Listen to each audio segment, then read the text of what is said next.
Alamin naman natin ang mga kaganapan sa mundo ng international sports scene. Narito ang report ni teammate Carl Velasco.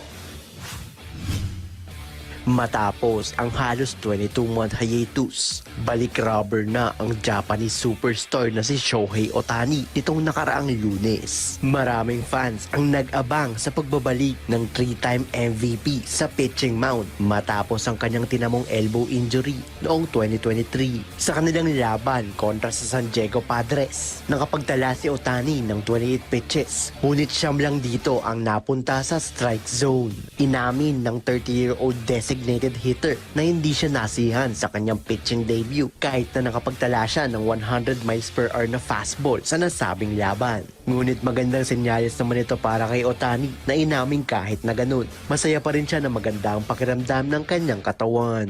Sa iba pang balita, binabaan ng Miami-Dade Circuit Court ng warrant of arrest ang dating NFL superstar na si Antonio Brown nitong nakaraang linggo. Ito ay matapos ang isang murder charge kaugnay sa pamamaril sa isang lalaking nakaalitan niya noong nakaraang buwan. Habang nakabinbin naman ng kaso, namataan naman ng 36-year-old sa Dubai matapos niyang i-post sa kanyang social media accounts. Samantala, kasalukuyan namang nakikipag-ugnayan ng Miami Police at mga abogado ni Brown ukol sa kaso. Sa balitang basketball naman, nagkainita ng Indiana Fever at Connecticut Suns sa regular season ng WNBA. Sangkot si Fever guard Caitlin Clark matapos tusukin sa mata ni JC Sheldon ng Sun. Dahil sa insidente, napilitang gumanti si Clark at tinulak ang gwardya na siya namang ginantihan din ni Marina Mabrey at tinulak si Clark gamit ang kanyang balikat. Matapos ang gulo, nagpakawala ng long-range bombs ang 23-year-old upang palakihin ang lamang at manahig kontra Sun 88-71.